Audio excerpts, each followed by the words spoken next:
ஆட்சி ஏற்பட்ட பிறகு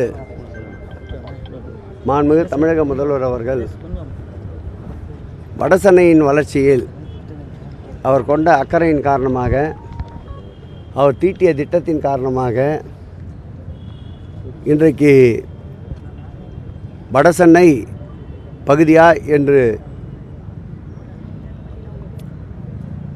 புருவத்தை உயர்த்தி பார்த்தவர்கள் இன்றைக்கு நெற்றிச் சுருக்கத்தோடு வடசென்னையா இப்படி வளர்ச்சி அடைந்து கொண்டிருக்கிறது என்று கேட்கின்ற அளவிற்கு பல்வேறு பணிகள் சென்னை பெருநகர மாநகராட்சி, தமிழ்நாடு மின்சார வாரியம், சென்னை பெருநகரத்துடைய குடிநீர் வழங்கல் மற்றும் கழிவுநீர் வாரியம், அதேபோல் பொதுப்பணித்துறை, அதேபோல் நெடுஞ்சாலைத்துறை, நீர்வளத்துறை போன்ற பல்வேறு துறைகளை ஒருங்கிணைந்து அதில் ஒரு சிறு பங்களிப்பாக சென்னை பெருநகர வளர்ச்சி குழுமமும் இது போன்ற இடங்களை மேம்படுத்துகின்ற பணியை மேற்கொண்டு வருகின்றோம்.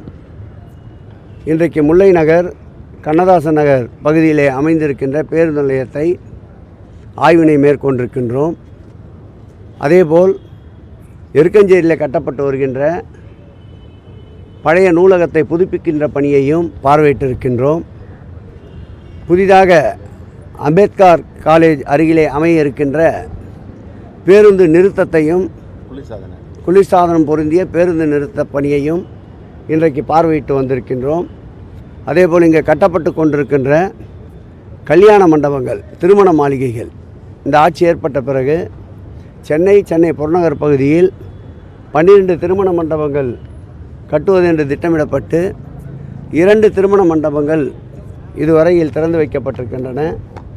ஒன்று கொளத்தூரிலே பேரறிஞர் பெருந்தகை அண்ணா அவர்கள் திருப்பெயரிலும், சந்திரயோகி சமாதி சாலையிலே அமைந்திருக்கின்ற திருவிக்கா நகர் பகுதியிலே அண்ணல் அம்பேத்கர் பெயரிலும் மிகச்சிறந்த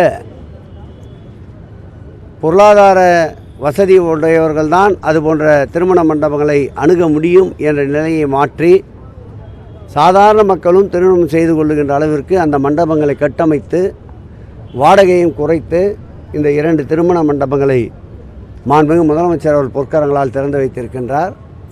இந்த மாதம் 13ஆம் தேதிக்குள் மீண்டும் 3 திருமண மண்டபங்களை திறந்து வைக்க உள்ளார்கள்.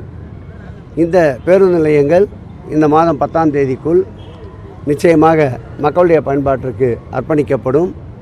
இந்த ஆய்விலே எங்களோடு பங்கேற்று சிறப்பித்திருக்கின்ற சட்டப்பேரவை உறுப்பினர் அன்பிற்கினிய ஆர்டி சேகர் அவர்களும், அதேபோல் எங்கள் துறையினுடைய உறுப்பினர் செயலாளர் அன்பிற்கினிய பிரகாஷ் அவர்களும், எங்களுடைய துறையினுடைய டிஆர்ஓ இந்து அவர்களும் மற்றும் மாநகர பேருந்து மாநகராட்சி மாமன்ற உறுப்பினர்கள், கழக நிர்வாகிகள் அனைவரும் ஒருங்கிணைந்து இந்த மேம்பாட்டு பணிகளுக்கு ஒத்துழைப்பை கொடுப்பதற்கு இந்த துறையினுடைய அமைச்சர் என்ற வகையில் என்னுடைய நன்றியை தெரிவித்துக் கொள்கிறேன்.